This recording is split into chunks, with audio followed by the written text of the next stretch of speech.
편지를 쓴 이유를 밝히고 있는데 지금 두 번 반복해서 얘기합니다. 자녀들아, 아비들아, 그리고 뭐죠? 청년들아. 그리고 또 뒤에 똑같이 아이들아, 아비들아, 청년들아. 그러니까 한마디로 강조하는 것이고 반복해서 얘기하는 겁니다. 그리고 그 권면하는 내용들도 한번 집에서 잘 읽어보시면 결국 두 가지 포인트를 계속 돌려서 얘기하고 있는 것을 발견하게 됩니다. 요한이 뭘 얘기하고 있냐면요, 너희가 그의 이름으로 죄사함을 받았다, 그것과 너희가 이제 하나님 아버지를 알게 되었다, 이 얘기를 지금 계속 돌려서 하는 거예요. 너희가 그리스도의 이름으로 죄사함을 받았고 하나님 아버지를 이제 알았다, 그러므로 내가 이렇게 너희에게 쓴다 하는 거예요. 그러니까 쓰는 거지, 아니면 안 쓰지. 그런 말 할 수 없지. 네가 죄사함을 받았고 아버지를 알았으니 내가 너에게 쓴다 하는 거죠. 그러면서 오늘 던진 말이 좀 헷갈리는 말입니다. 너희는 세상과 세상에 있는 것들을 사랑하지 말라, 이렇게 얘기를 하거든요. 여러분 가운데 혹시 세상 사랑하는 분 계십니까? 좀 개념이 모호하죠. 도대체 세상을 사랑한다는 게 뭔가? 왜냐하면 요한복음 3장 16절에 하나님이 뭘 이처럼 사랑하셨대요? 세상을 당신은 사랑하시고 우리 복은 하지 말래요. 죽는데요. 네가 세상을 사랑하면 아버지의 사랑이 그 속에 있지 아니하대요. 근데 거기서 얘기하는 하나님이 사랑했다는 사랑도 원어로 코스모스고, 오늘 사랑하지 말라고 한 이 세상도 코스모스입니다. 같은 단어예요. 근데 왜 하나님을 사랑하시면서 우리더러는 사랑하지 말라, 사랑하면 아버지의 사랑이 그 안에 있지 않다, 이렇게까지 경고를 하고 계시다는 거죠. 그러니까 여러분, 아무튼 세상을 사랑하면 뭔가 큰 문제가 일어나는 게 확실해요. 사랑을 하면 안 되는 겁니다, 세상을. 그러면 도대체 하나님이 사랑하지 말라 한 세상이 뭐냐, 이걸 우리가 알아야겠죠. 뭘 사랑하지 말라는 걸까? 여러분 뭘까요? 너 하나님의 가족이라면 이런 거 사랑하면 안 돼 하는 것들이 뭐가 있을까요? 여러분, 우리가 보니까 요한이 얘기한 거를 뒤에까지 잘 읽어보면요, 우리가 오늘 읽어본 걸 보면 요한이 얘기하는 건 어떤 물건이 아닙니다. 어떤 환경이 아니에요. 어떤 장소도 아니에요. 그죠? 그러니까 예를 들면 너 술 하지 말아라, 담배 하지 말아라, 너 돈 사랑하지 말아라, 너 너무 편안한 환경에만 그렇게 있지 마, 너 그러다 보면 금방 헝그리 정신이 사라져. 그런데 안 좋은 거야. 그죠? 너 어떤 그런 좋은 물건들 이런 거 가지려고 하지 말아라 하고 있지 않아요. 그러니까 지금 요한은 가치 중립적이라고 하잖아요. 우리가 어떤 물건이 그 자체로 선하거나 악하지 않아요. 그 물건을 사용하는 사람이 누구냐에 의해서 악해지기도 하고 선해지기도 하는 거죠. 그런 물건이나 환경에 대한 얘기를 하는 게 아닙니다. 종종 교회에서도 그런 분들이 있거든요. 어떤 물건은 굉장히 죄악시하고 어떤 물건은 굉장히 거룩하다고 여기는 분들, 어떤 장소는 정말 악한 곳이고 어떤 장소는 막 거기만 가면 그냥 사람도 더불어 거룩해지는 것처럼 이해하는 것들, 개인차가 있겠지만 저는 그렇게 생각하지는 않거든요. 그러니까 예를 들면 교회에 오면 막 머리가 맑아지는 것 같고 시내에 가면 막 토할 것 같고, 모르겠어요. 그 영성의 깊이를 저는 알지 못하겠습니다만, 하나님이 만드신 세상은, 하나님이 태초에 만드신 세상과 오늘 우리가 얘기하는 이 세상 그 자체로 악한 게 아니라는 거죠. 하나님이 모든 것을 다 아름답게 창조하였지만 사람이 그것을 죄악되게 사용한다라고 성경이 얘기하고 있거든요. 그러니까 여러분, 우리가 사랑하지 말아야 할 것에 대해서 오늘 요한이 정확하게 짚어서 얘기해 준 건 뭐냐면요, 육신의 정욕, 물건이 아니죠. 육신의 정욕과 안목의 정욕과 이생의 자랑, 이런 것들이라는 거예요. 그러니까 이게 사람 안에 있는 걸 얘기하는 것이지 이 밖에 있는 걸 얘기하는 게 아닙니다. 예수님도 얘기하잖아요. 사람 안에서 나오는 것이 이것을 더럽히지 밖에서 들어가는 게 사람을 더럽히지 못한다. 그 자체로 죄가 아니라는 거예요. 그러나 지금 요한이 얘기하는 걸 보니까 멀리해야 될 이 세상과 세상 것들은 어떤 물건이나 환경이 아니라 우리 속에 있는 어떤 상태를 얘기하는 것 같습니다. 그죠? 우리 안에 틀어져 있는 타락한 인간의 어떤 욕구 같은 걸 얘기하는 거죠. 그래서 여러분, 디모데전서 6장 19절을 보면요, 돈이 모든 것의 악의 뿌리가 된다 이렇게 얘기하지 않습니다. 뭐가 모든 1만 가지 악의 뿌리라고 얘기를 하죠? 돈을 사랑함이, 돈이 문제가 아니고요, 그 돈에 반응하는 인간의 어떤 특정한 마음이 모든 죄와 악의 뿌리가, 이유가 된다, 그렇게 얘기하는 거죠. 물건 돈 자체가 죄라는 게 아니에요. 그렇죠? 그러니까 오늘 본문이 말하는 세상에 있는 것들, 세상으로부터 온 것들 사랑하지 말아라 하는 것은 뭐냐면요, 타락한 인간의 본성과 욕구예요. 그러니까 한마디로 하나님이 창조하신 무언가를 그 창조 목적대로 이해하지 않고 자기 본능이 원하는 대로 이해하고 사용하려는 태도를 말하는 겁니다. 우리가 그걸 세속적이라고 하는 거거든요. 여러분, 하나님이 태초에 이 모든 것들을 만드실 때 그 목적이 있잖아요. 이건 내가 이렇게 만들어야지 하고 만든 이유들이 있어요. 근데 그걸 그 목적대로 이해하지 않는 겁니다. 그리고 그 목적대로 사용하려고 하지도 않아요.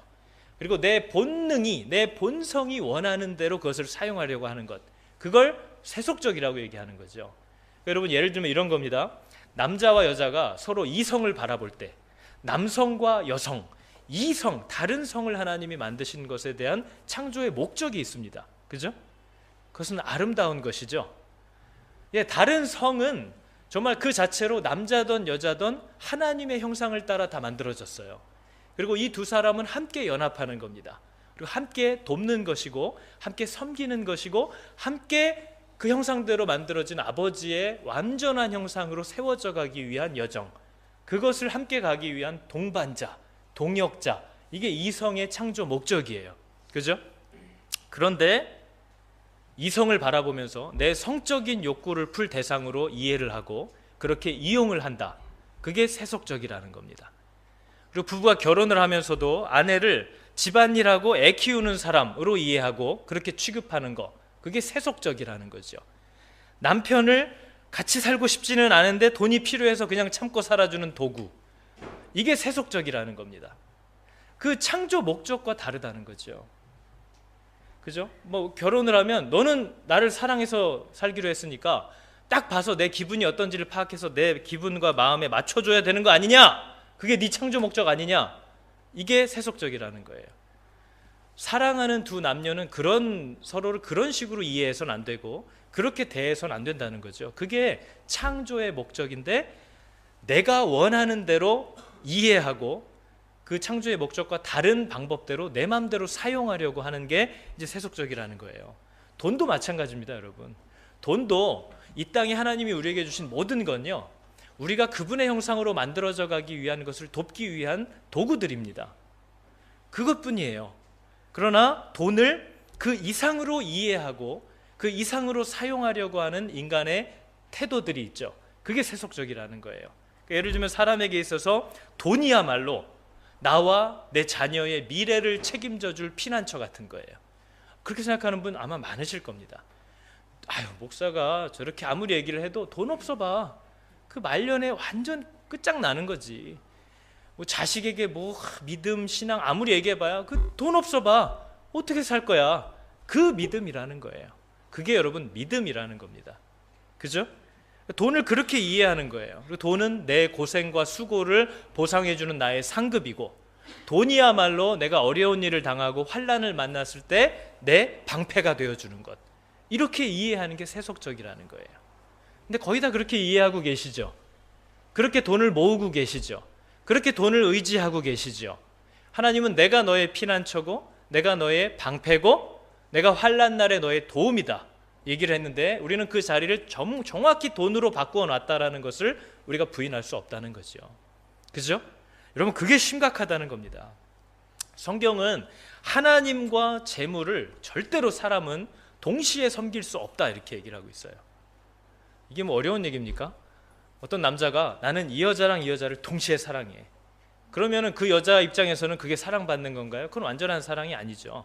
나만 사랑해야 진짜 사랑하는 거지, 나도 사랑하고 쟤도 사랑하는데 그게 나를 진짜 사랑한다고 이해할 수 있느냐? 그렇지 않다는 거죠.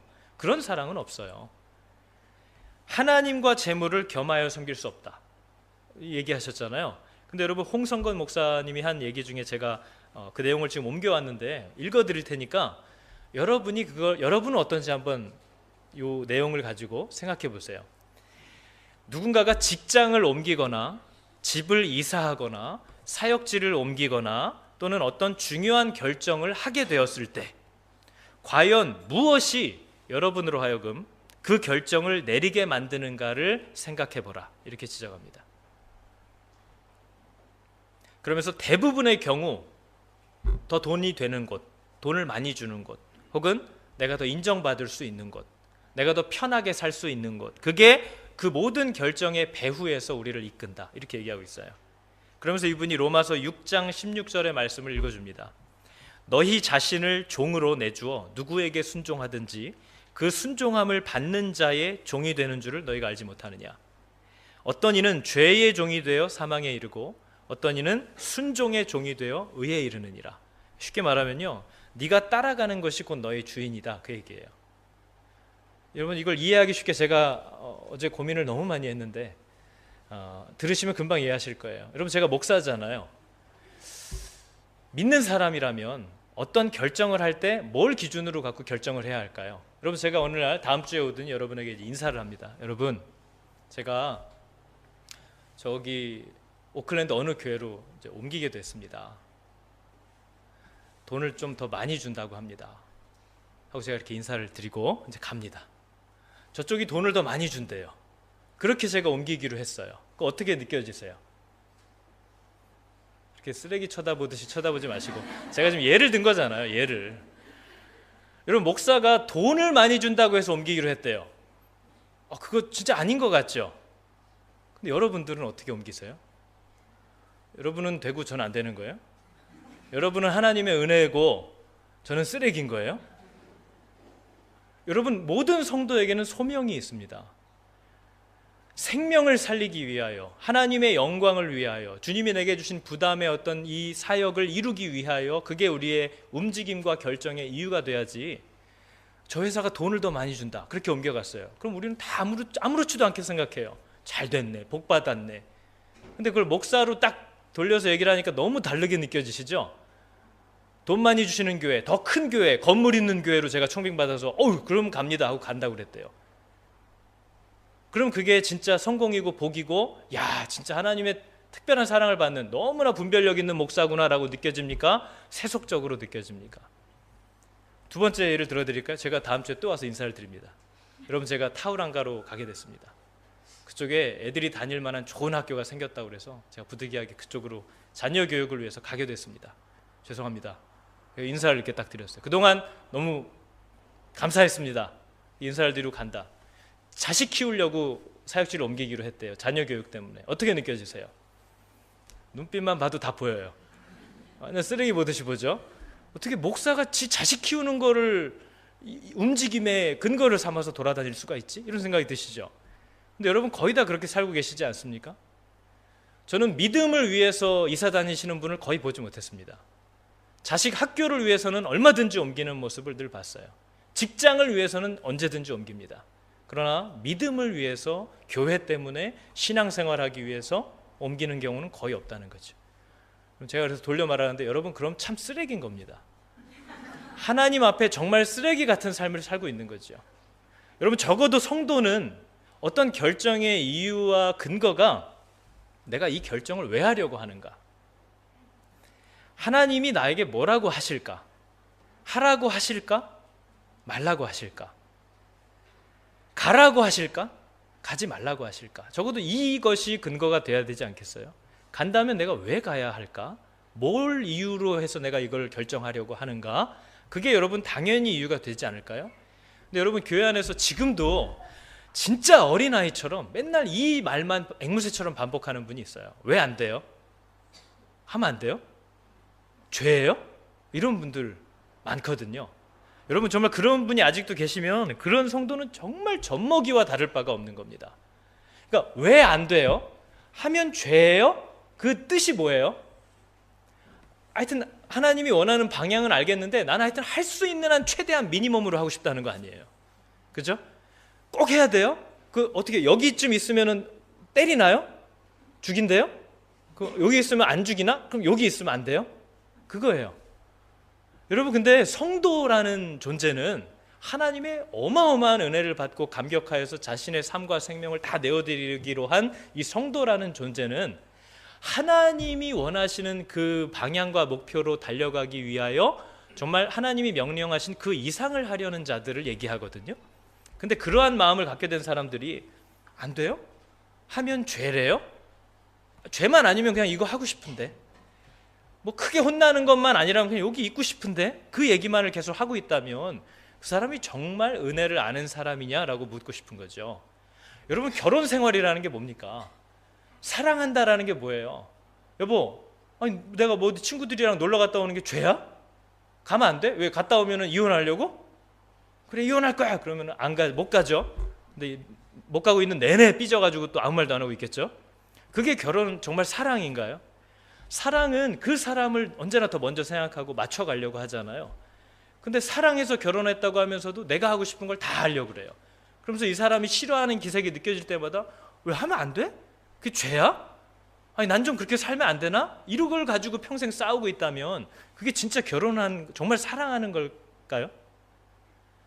정말 예수 그리스도의 은혜를 알고 내 삶을 그분께 다 드렸다라고 하는 사람이 평생에 뭘 하여튼 할 때마다 왜 안 돼요? 하면 죄예요? 뭐 술이 죄예요? 담배 피우는 게 죄예요? 뭐 하면 안 돼요? 그 수준이에요. 근데 여러분, 성도가 고민해야 되는 건 이거 하면 안 되는 거예요? 하면 뭐 어떻게 하신대요? 그게 아니고요. 성도의 질문은 뭐냐면요, 어떻게 하는 게 최선이냐? 어떻게 하는 게 성도로서 가장 탁월한 거냐? 어떻게 하는 게 내가 하나님과의 관계를 만들어가는 것에 가장 유익한 선택이냐? 어떤 게 무익한 선택이냐? 어떤 게 해로운 선택이냐? 이게 근거가 돼야겠죠. 결정할 게 있는데 내 마음, 내 본능은 사실 이게 편하죠. 그러나 성도는 어떤 게 정말 내가 하나님이 기대하시는 최고 수준의 선택을 하는 거냐? 어떤 게 나와 하나님과의 관계에 있어서 가장 좋은 선택이냐? 때로 내가 좀 힘들 수 있지만 어떤 게 제일 좋은 선택일까? 어떤 게 해로우니까 생각지도 말아야 될 일일까? 어떤 게 죄도 아니지만 나에게 성도로서 유익도 주지 않아요. 그런 것들은 우선순위에서 치워버려야죠. 적어도 성도의 질문은 그게 돼야 돼요. 이 결정 중에 어떤 게 가장 기뻐하시는 걸까? 어떤 게 내가 성도로서 잘하는 것에 제일 유익할까? 적어도 그 정도의 질문이 되어야지, 하면 안 되는 거예요? 하면 죄래요? 하면 하나님이 뭐라고 하실 거래요? 혼내실 거래요? 이게 질문인 사람은 이미 하나님과의 관계가 없는 겁니다. 그분에 대한 감정도 없고 기대도 없고 사랑도 없고 그분에 대한 뭐 기쁨이 되고 싶다? 이런 건 애초에 없는 거죠. 그냥 딱 죽지 않는 선에서 최대한 당신이랑 멀게 살고 싶다 이거예요. 그건 성도가 아니라는 거죠. 그러니까 제가 이 얘기를 왜 하냐면, 여러분 도서관에 가서, 도서관에 왜 가는지 아시죠? 공부를 하던 책을 보던, 공부를 하려고 가잖아요. 근데 어떤 사람이 도서관 가서 노래를 막 불러요. 그럼 끌려 나오겠죠? 이 사람이 끌려 나와서 막 따지는 거예요. 노래하는 게 죄냐? 아니 그러면 그 질문 자체에 노래하는 게 여러분 죄는 아니잖아요. 노래가 죄입니까? 노래는 죄가 아니죠. 근데 적어도 도서관이라는 곳의 목적이 뭐죠? 거긴 공부하러 오는 곳이잖아요. 노래가 죄냐? 그럼 죄는 아니에요. 그러나 도서관에서 추구하는 목적에는 어긋나요. 그리고 그곳에 공부하러 온 사람들에게도 유익이 되지 못해요. 그리고 나에게도 유익이 안 돼요. 내가 공부하러 갔지 노래하러 갔어요. 노래하러 가려면 어디로 가야 되죠?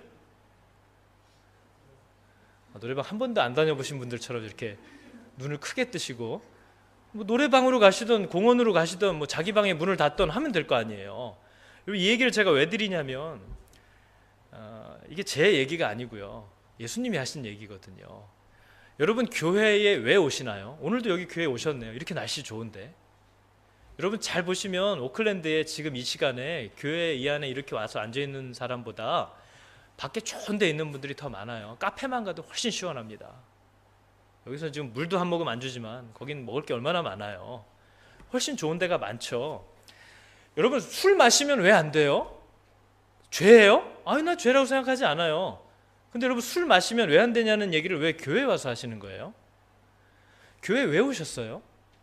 술 마시고 싶으시면 제가 아는 데 많이 알려드릴 수 있어요. 거기 가시면 지금도 마실 수 있습니다. 왜 비속어 쓰면 안 돼요?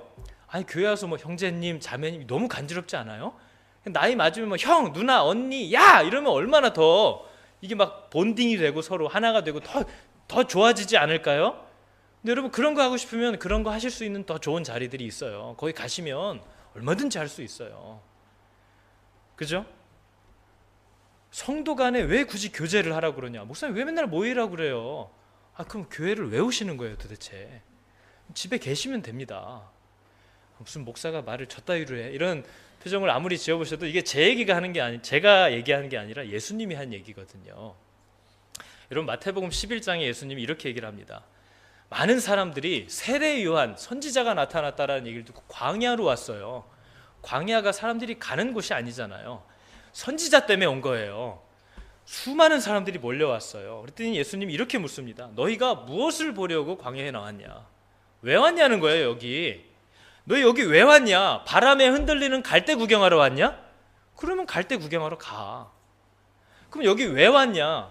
부드러운 옷 입은 사람 보러 왔냐? 그러니까 한마디로 좋은 옷 입고 괜찮은 사람들과 교제하고 관계 틀려고 왔냐? 그런 사람들은 왕궁에 있느니라. 글로 가라는 거예요. 그게 목적이면. 그것도 아니면 도대체 너 광야에 지금 왜 와서 여기 앉아있냐? 혹시 선지자를 보러 왔냐? 맞다. 선지자보다 더 나은 자가 여기 있지 않느냐? 여기까지 왜 왔어? 교회 왜 왔어? 술 마시는 게 죄예요? 술 드시러 가세요. 뭐 험한 말 하면 안 돼요? 좀 뒷담화 하면 안 돼요? 뒷담화 하시는 자리 가세요. 왜 안 가고 여기 왜 왔냐는 거예요. 교회에 그럼 왜 왔냐 묻는 거예요. 하나님을 보러 왔습니다. 하나님의 종이 되러 왔습니다. 하나님과 교제하러 왔습니다 라는 게 여러분의 대답이라면 듣고 배우고 따라가라는 거예요. 여기까지 와서 그거 왜 하면 안 돼요? 그거 하시는 자리로 가세요. 여러분 제가 이거 비밀인데 저희 교회에서 이제 등록하시고 오셨다가도 떠나시면 제가 절대로 따라다니면서 뭐 이렇게 간섭 안 해요. 왜 안 나오시느냐, 뭐 그때 누구야, 너 왜 그때 시내에서 어디로 들어가더라, 제가 이런 얘기 절대 안 합니다. 여기에 오셨기 때문에 제가 하나님의 명령을 따라 최대한 돕기 위한 자로서 그 일들을 하는 거지. 여러분 교회 나가시면 제가 아무런 터치 안 할 거예요. 제가 뭐라고 여러분한테 이래라 저래라 합니까? 그러나 여기 오셨기 때문에 하는 거죠. 교회에 왜 오셨느냐, 그죠? 그걸 지금 묻고 있는 겁니다. 여러분 벌써 연말이에요. 정말 놀랍지 않습니까? 나이가 이렇게 젊은 저도 세월이 되게 빨리 간다라는 게 조금씩 느껴져요. 어르신들은 얼마나 빠를까요? 그죠? 다시 한번 옆 사람들에게 얘기해 주세요. 어르신 조심하십시오. 이렇게. 어르신 조심하세요. 순간입니다. 곧 배없습니다. 이렇게 좀 얘기를 드리셔야 돼요. 이렇게 빨릴 수가 없어요. 여러분 연말마다 제가 제 큐티 하면서도 연말마다 거의 등장했던 어떤 깨달음, 그리고 하나님 앞에 회개했던 내용들인데요. 연말마다 제가 느끼는 게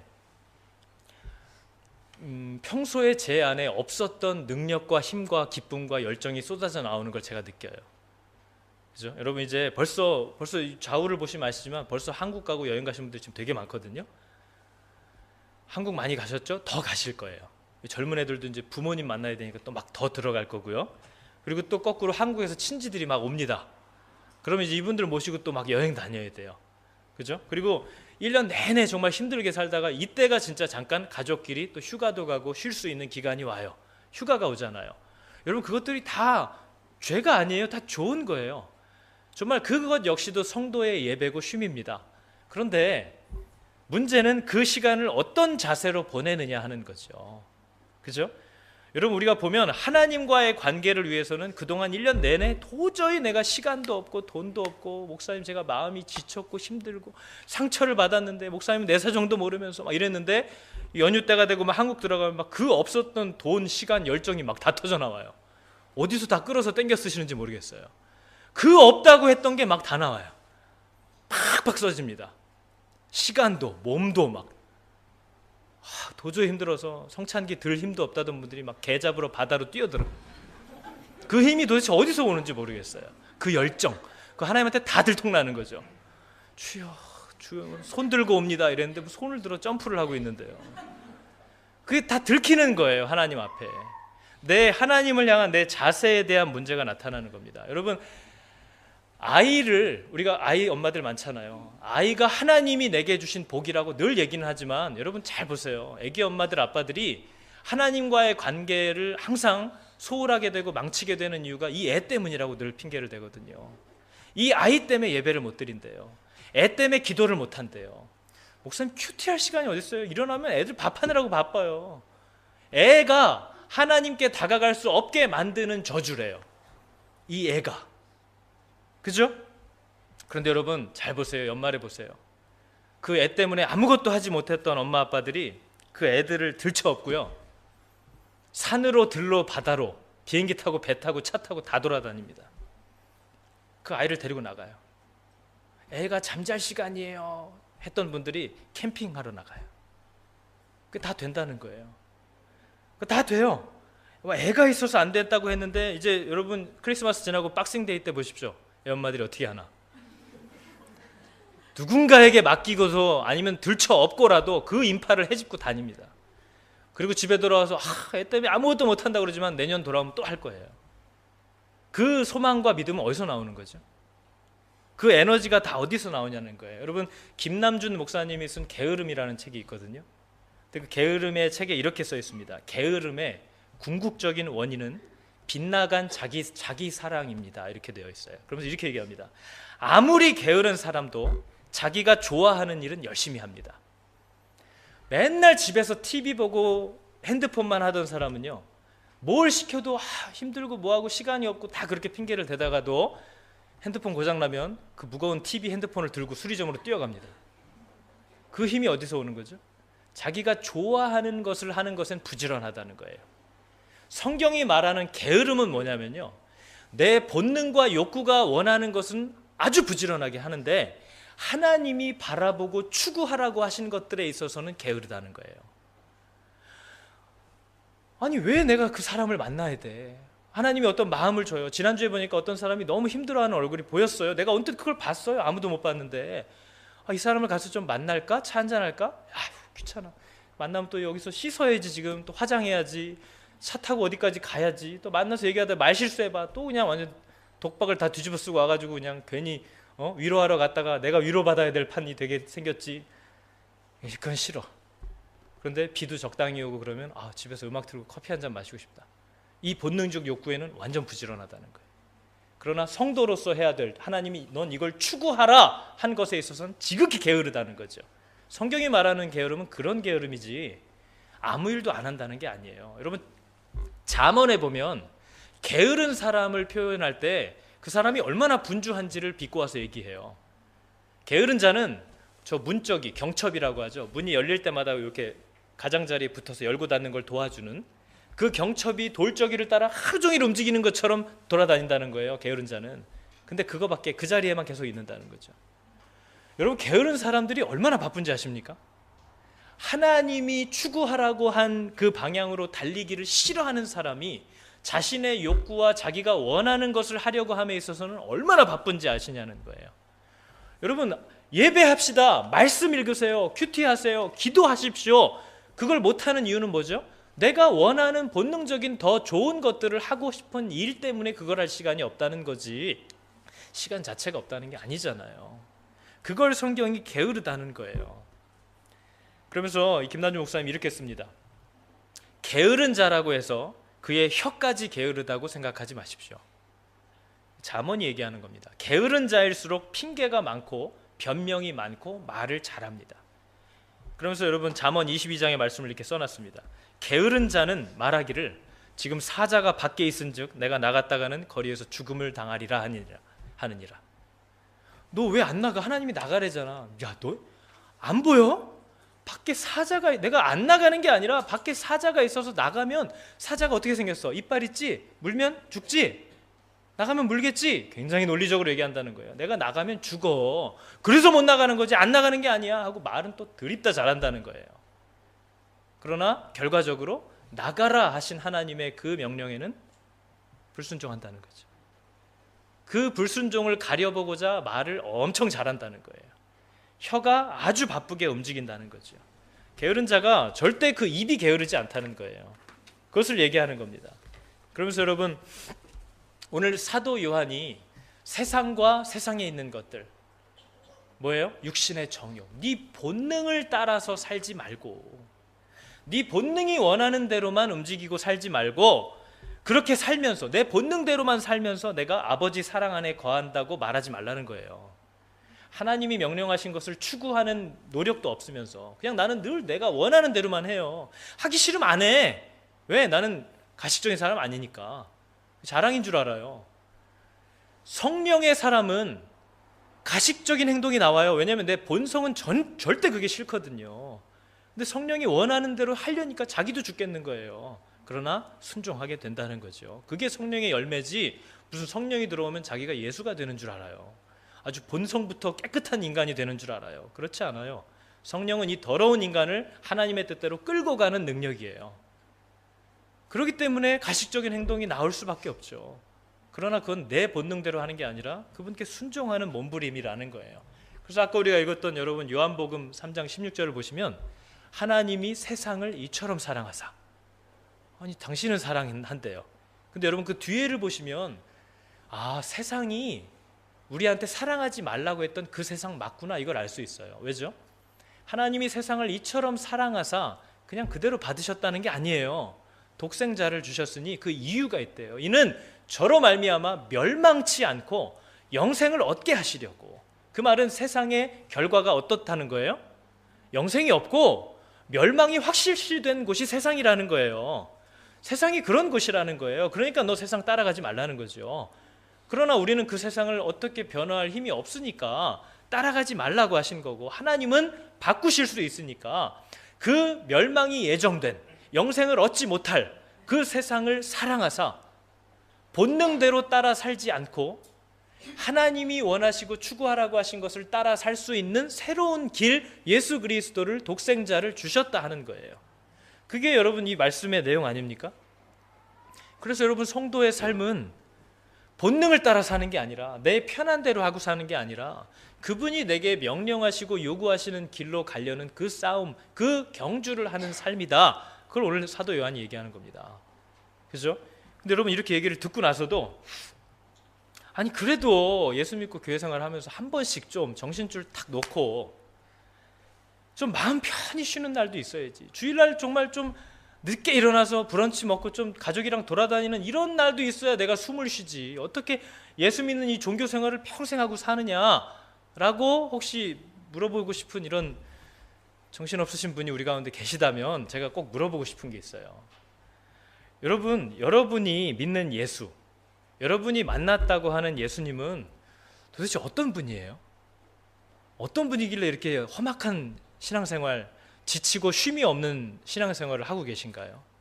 1년에 한 번씩 진짜 정신줄 탁 놓고 바캉스라도 어디 갔다 오지 않으면 도저히 숨을 쉴 수 없는 그 열악한 신앙생활을 도대체 왜 하고 계시냐는 거예요. 예수 안에서 쉼을 못 누리고, 제가 보면 교회 안에서도 막 죽을 얼굴을 하고 계시던 분들도 어디 휴가 갔다 오시면 막 얼굴이 환해져. 예수를 벗어나서 은혜를 이빨에 받고 오세요. 이게 도대체 무슨 은혜를 어디서 가져오시는지를 전혀 모르겠어요. 예수 안에서는 너무 괴롭고 지쳐 있다가 아니 어디 멀리 떠나서 그냥 아예 주일도 안 나가고 완전 친척들이랑 돌아다니면서 쉬고 오실 때는 막 얼굴이 빛과 같이 빛나서 들어와요. 그럼 그 사람은 도대체 어떤 쉼을 누리고 온 것이고, 예수 안에서 받는 은혜와 쉼은 도대체 뭘 누리고 산 것인가, 이게 궁금한 거죠. 여러분 마태복음 11장 28절은 이렇게 얘기하거든요. 수고하고 무거운 짐진 자들아, 수고하고 무거운 짐을 진 자들아 내게로 오라. 이거 끔찍한 얘기죠. 뭐래요? 내가 너희를 쉬게 하리라. 정말 여러분 하나님이 여러분을 쉬게 하나요? 진짜예요? 그럼 다 바캉스 반납하세요. 그 얘기는 아니죠. 정말 하나님 안에서 쉼을 얻나요, 여러분? 여러분 이거 쉼을 얻은 경험이 있으세요? 어떻게 쉼을 주시나요, 하나님은 우리에게? 우리가 원하는 쉼은 만사 다 내려놓고 그냥 아무 일도 안 하고 팍 쉬었으면 좋겠는 그런 쉼이잖아요. 하나님은 우리를 어떻게 쉬게 하나요? 평안을 어떻게 주실까요, 도대체? 이 교회 다니면서 평안함이 막 넘쳐나세요? 근데 뭐 굳이 뭐 따르게 쉬려고 그러세요. 자꾸 카페 가고 막 이거 왜 하려고 그러세요? 주 안에서 이렇게 평화로단데. 주님이 우리를 쉬게 하시는 방법에 대해서 우리가 방금 읽은 이 마태복음 11장 28절의 다음 절이 정확하게 얘기를 합니다. 어떻게 쉬게 하시는지. 수고하고 무거운 짐진 자들아 다 내게로 오라. 내가 너희를 쉬게 하리라. 어떻게 쉬게 하시느냐? 너는 와서 나의 멍에를 메고 내게 배우라. 그러면 너희 마음이 쉼을 얻으리니. 우리의 마음이 어떻게 할 때 쉼을 얻는다고 지금 하시죠? 당신의 멍에를 메고 당신에게 와서 배우래요. 그러면 너희 마음이 쉼을 얻는데요. 이럴 줄 알았어. 내가 또 속았죠? 이 뻥쟁이. 또 내가 이럴 줄 알았어. 또 뭔가 매래. 아니 하나님 날 쉬게 하려면 있는 거라도 벗겨줘야 쉬지.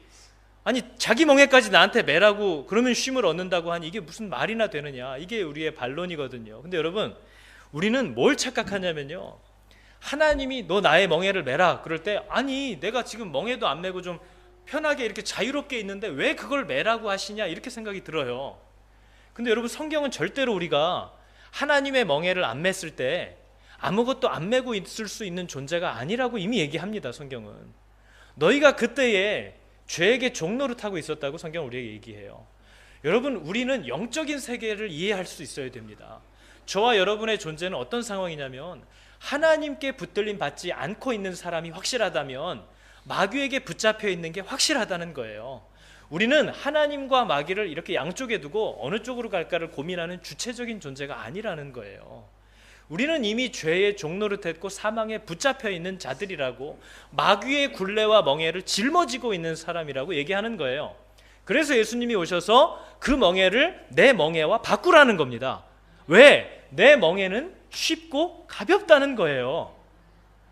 하나님이 주시는 멍에를 맬 때 우리의 마음이 쉼을 얻는다는 거죠. 여러분 이 비밀을 우리가 알지 못하기 때문에 교회 다니면서도 괴로워하고 조금만 지치면 나 일단 나 다 쉴 거야 이런다는 거예요. 난 성도로서도 아무것도 하기 싫어. 신경 쓰기 싫어.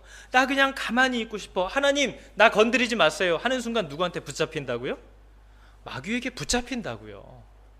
마귀는 우는 사자와 같이 우리들을 찾아 돌아다녀요. 누구든지 그리스도의 울타리 밖으로 나오는 순간 잡힙니다. 쉬고 싶다면 그리스도 안으로 들어가야 돼요. 그 말은 교회에서 무슨 일을 하라는 뜻이 아닙니다. 나의 멍에가 뭐예요? 주방봉사인가요? 설거지하라는 뜻인가요? 나의 멍에를 매라는 게? 그런 얘기가 아니에요. 하나님이 너는 이렇게 살라 하신 그 방향의 삶을 추구하면서 가는 것, 성도의 그 길을 하나님 앞에 말씀의 가운데 서고 기도하고 그분과 교제하는 삶을 갖고 그분에게 나와 배우고 성도로서의 삶과 자세, 선택을 하려고 노력하는 그 경주, 그게 그분의 멍에를 매는 거예요. 그게 우리의 마음을 쉬게 한대요. 여러분 이 비밀을 우리가 알아야 한다는 거죠. 이것을 알아야 한다는 거예요. 그래서 로마서 12장 11절이 너희는 부지런하여 게으르지 말고 열심을 품고 주를 섬기라. 그리하면 너희 마음이 쉼을 얻으리라. 그게 여러분 우리가 쉬는 겁니다. 그래서 여러분 제가 말씀을 준비하는데 하나님께서 하늘그림교회 모든 성도들에게 나의 멍에를 지우라 라고 명령하시는 것을 느낍니다. 일 시킨다는 게 아니라고 계속 얘기 드리고 있습니다. 여러분 혹시 하나님께 나아가 배우려고 하는 시도에서 다 끊어지신 분들, 기도가 끝난 분들, 말씀 배우는 곳에서 떠난 분들, 예배 시간에 예배를 제대로 못 드리고 있는 분들, 그분들에게 그 멍에를 다시 잘 지우라는 거예요. 여러분 혹시 우리 교회 오셔서 수요일날 한 번도 안 나와 보신 분 계십니까? 한번 나와 보세요. 나오세요.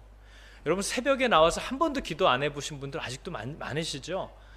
일주일에 한 번, 한 달에 한 번, 1년에 한 번 괜찮아요. 나와 보세요. 안 죽어요. 목사님 피곤했어요. 여행 다 갈 거잖아요. 1년에 한 번 나오세요. 제가 뭐라고 얘기 안 하잖아요. 여러분 나와야죠. 멍에를 매세요. 하나님과 연결될 수 있는 모든 고리들을 찾으세요. 다 여러분이 원하고 기뻐하는 일들은 다 시간 내서 하는 거 알아요. 기도도 그렇게 하세요. 훈련하세요. 예배 드리러 나오세요. 왜 못 나와요? 아니 일이 많은 분들은 당연해요. 그러나 쉬거나 기회를 얻거든 나오세요. 새벽이라도 한번 나와서 기도해 보세요. 여러분 지금도 양육 한 번도 안 받아보신 분들 아마 계실 거예요. 받으세요. 계속 받으세요. 예배 시간에 지금도 정신줄 놓고 제가 앞에 무슨 얘기 했는지 아무것도 모르는 분 여기 있어요. 교회 왜 나오셨는지 좀 생각해 보세요. 왜 오시는지. 다음 주 또 오실 거잖아요. 정말 삼가 조의를 표합니다. 왜 나오시는 거예요 도대체? 예배 시간에 멍하고 있으려면. 여러분 지금도 예배 시간에 아직도 휴대폰 켜놓고 틈틈이 카톡 하시는 분들 있어요. 정신 차리시라는 거예요. 왜 여기 와서 앉아있냐는 거예요. 여러분 교회를 위하여 기도하시지 않는 분들 여기 많아요. 다음 세대들을 위해서 이 내 사랑하는 자녀들이, 하나님이 우리 교회에 맡겨주신 저 아이들이 이제 자랐을 때 얘네들을 말씀으로 먹일 사역자들이 준비되고 있는가? 같이 준비하셔야 되는 거 아닙니까? 그걸 위해서 기도해야 되고, 하나님이 우리 교회에 세워주신 사역자들이 하나님의 말씀의 깨끗한 통로가 될 수 있도록 우리가 뭘 같이 지원하고 기도해야 되는지를 힘써야 될 거 아닙니까? 이런 거 한 번도 해본 적 없고, 기도도 안 하고, 물질적으로 도와준 적도 없고, 발벗고 나서서 함께 뛰어본 적도 없는데, 뒤에서 맨날 걱정만 하고 지적만 하고 심판만 하고 좌절되기만 했던 분들은 정말 회개하셔야 된다는 거예요. 멍에를 매라고요, 같이. 여러분들로 채찍 들고 소가 가나 안 가나 쳐다보라고 여러분을 부른 게 아니에요. 멍에를 함께 매라는 겁니다. 여러분, 내년 한 해 이곳에 우리 교회에 보내주신 분들에 있어서는 제가 지금도 얘기하잖아요. 여러분 교회에 왜 오셨습니까? 제가 여러분들이 정말 예배에 집중해서 잘 드릴 수 있도록, 그리고 기도하실 수 있도록, 말씀을 끊임없이 읽어갈 수 있도록 도와드릴 거예요. 그거를 간섭한다고 생각하시지 마세요. 간섭이 그렇게 싫으시고 너무 불쾌하시면 다른 데를 가세요. 그거 간섭 안 받을 수 있는 공간들을 마음껏 찾아보세요. 그러나 교회에 오셨다면 하나님이 세워주신 자들이 여러분에게 하는 섬김이라는 것은 멍에를 메우는 겁니다. 그분과의 관계를 세워갈 수 있는 모든 멍에를, 그 쉽고 가벼운 멍에를 여러분에게 지워주는 게 저희의 일이에요. 저희가 그것을 함께 매는 것이고요. 그래서 여러분, 매년 이번에도 연간 계획을 이제 우리 사역자들이랑 세우면서 저희는 어떻게 하면 예배가 정말 은혜 가운데 드려질 수 있을까, 이걸 고민할 거예요. 그리고 말씀을 어떻게 하면 제일 정확하게 전달할 수 있을까가 저희의 모든 노력이에요. 그리고 어떻게 하면 성도들이 기도할 수 있는 훈련과 자리를 확보할 수 있을까, 어떻게 하면 저 주일학교 아들이, 제가 일부 예배 저기서 드렸거든요. 에어컨 사서 틀었어요. 그래도 더워요. 어떻게 하면 저 아이들을 좀 좋은 곳에서 잘 말씀으로 양육할 수 있을까? 여러분, 이걸 저희는 고민할 거예요. 그리고 예배드리고 기도하고 함께 모여서 교제하게 하기 위한 이 일을 행함에 있어서 어쩔 수 없이 들어가는 어떤 섬김이 요구되는 자리들이 있어요. 행사나 이런 일들을 가장 최소화하려고 저희가 몸부림을 치고 있습니다. 가능하면 이 일이 안 생기도록. 그러나 최소한 생기는 일들에 대해서는 저는 모든 성도들에게 매년 이 일들을 골고루 나눠드리려고 해요. 다 한 번씩 섬기도록.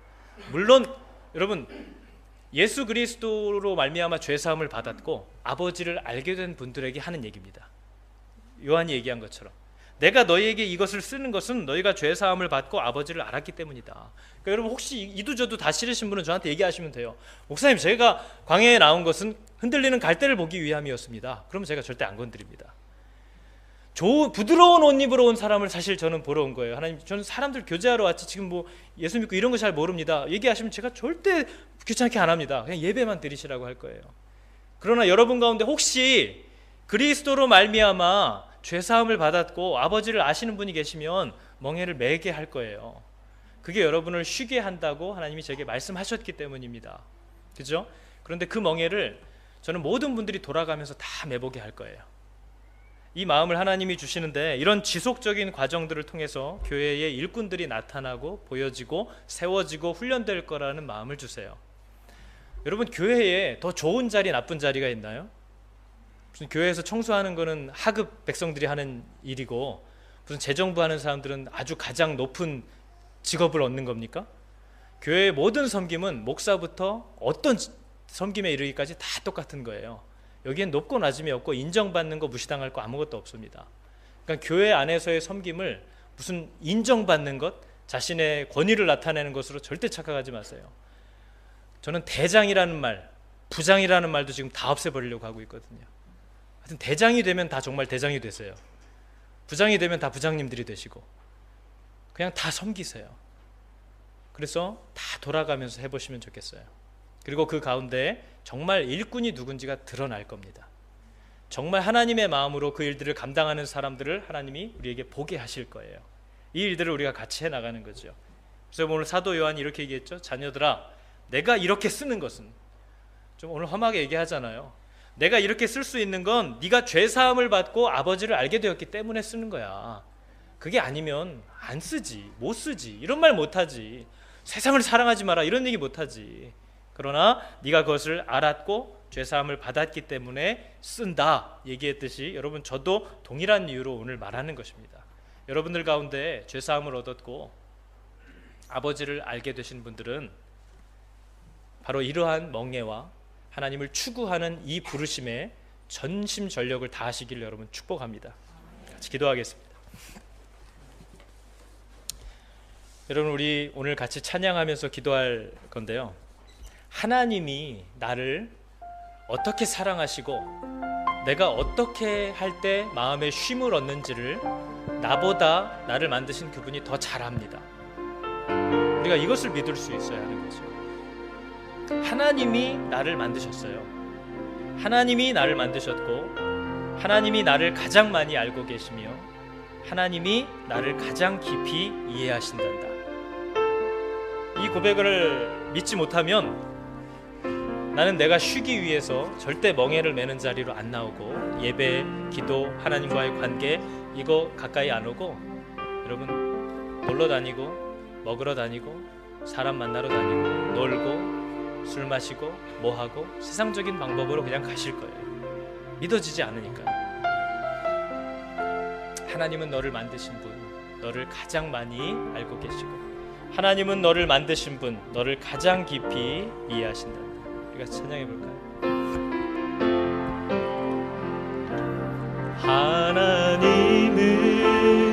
하나님은 너를 만드신 분, 너를 가장 많이 알고 계시며 하나님은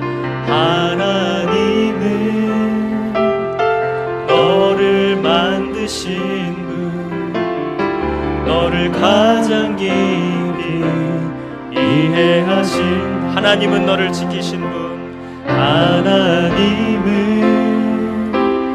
너를 지키신 너를 절대 포기하지 않으며 하나님은 너를 지키시는 분, 너를 쉬지 않고 지켜보신다. 그의 생각 셀 수 없고 그의 잠이 무궁하며 그의 성실 날마다 새롭고 그의 사랑 끝이 없다. 하나님은 너를 원하시는 분, 하나님은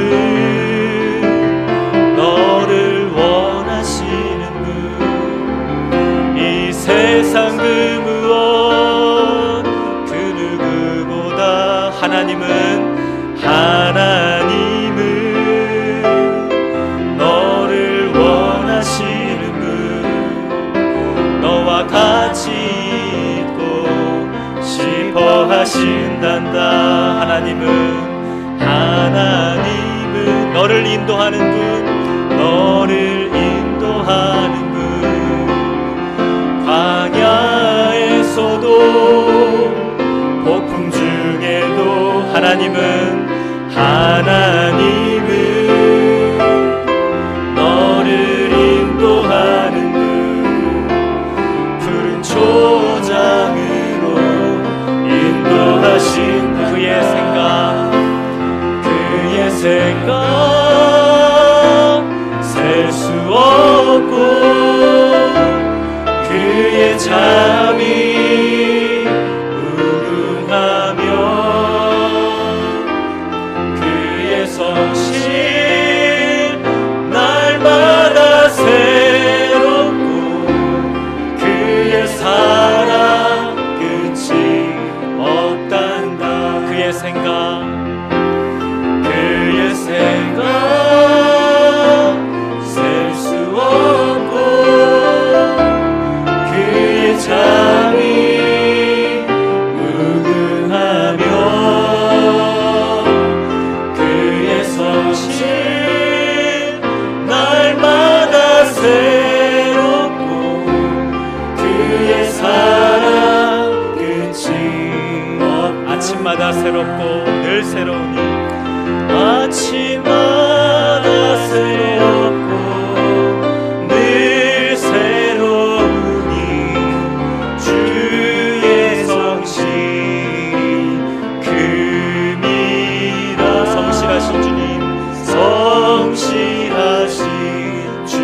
아침마다 새롭고 늘 새로우니 아침마다 새롭고 늘 새로우니 주의 성실이 금이라 성실하신 주 아침마다 새롭고 아침마다 새롭고 늘 새로우니 주의 성실이 금이라 성실하신. 여러분, 우리 함께 기도할 텐데요, 우리가 사랑하는 것들의 실체가 바로 이렇습니다. 입으로는 하나님 하나님 아버지 아버지 하지만 우리의 모든 결정의 이유는 다 돈입니다. 자식 잘 키우는 거고 사람들에게 인정받는 것으로 나아가는 거고 편안해지는 거죠. 그게 우리의 주인입니다. 너희의 신은 너희의 배라. 너희의 배가 너희의 신이라는 거죠. 하나님은 아신다는 겁니다. 우리 시간 기도할 때, 하나님, 내가 내 본능적인 욕구를 따라 살기를 이제 멈추기 원합니다. 하나님께서 추구하라고 하신 것들을 향하여 어떤 게 가장 좋은 선택일까? 이거 하면 안 돼요? 이게 죄예요? 그거 말고 어떤 게 가장 좋은 것일까? 이것을 추구할 수 있는 저희들 하나님 되게 나를 도와주십시오. 우리 같이 기도하겠습니다. 하나님, 주께서 우리를 부르셨을 때 정말 주님을 위하여 함께 살고 또 죽겠다고 한 아버지, 그러한 성도로 우리를 부르셨는데 우리가 이 세상을 살아가는 이유들, 또 우리를 이끌어가는 배후의 힘들을 보며 온통 세상과 세상에 속한 것들, 세상으로부터 말미암은 것들, 이생의 자랑들, 내 눈에 보이는 정욕들, 아버지, 이것들이 우리들을 이끌어가는 모든 이유와 힘이 되는 것을 내가 아버지 고백합니다. 하나님, 너무나 부끄럽고 너무나 어리석게 살고 있는 이 모습을 또한 주께서 다시 조명하시며 너는 돌아오라 말씀하시는 하나님의 그 부르심에 응답하게 하여 주시옵소서. 아버지, 목사부터 아이에 이르기까지 일단 예수를 믿었다 하면 정말 하나님을 쫓아 살기로 결단한 자들이 확실하게 하여 주시옵소서. 내가 주님의 뜻을 위하여 살기로 결정하였고 하나님께서 나의 주인이 되셨을진데 내가 지금도 돈의 종노릇하고 내가 지금도 사람들의 인정에 매여 종노릇하고 내가 지금도 내 한몸 편히 살고 내 자식들 세상의 명예와 돈에 맡기느라고 하나님으로부터 등지게 만들고 살고 있는 아버지, 내 모습을 회개합니다. 하나님, 내가 무엇을 쫓아 살아야 할지를 알게 하여 주시옵소서.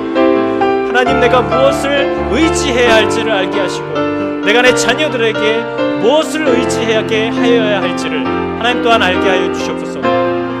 하나님, 내 믿음이 혹시 거짓은 아닙니까?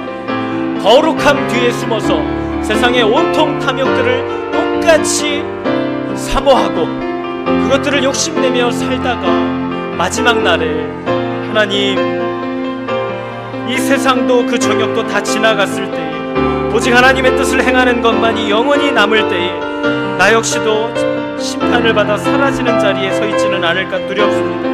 하나님, 우리가 사랑하는 것들의 실체를 오늘 보게 하셨사오니 나로 하여금 더 이상 그것에 종노릇하며 따라다니며 살지 않게 하여 주시고 주를 위하여 살기로 결단하는 자들 되게 하여 주시옵소서. 아직도 내 마음속에는 세상의 것들을 붙잡아야만 내가 보장되고 살 수 있고 행복할 수 있다라는 그 믿음이 내 안에 있습니다. 주님, 나를 불쌍히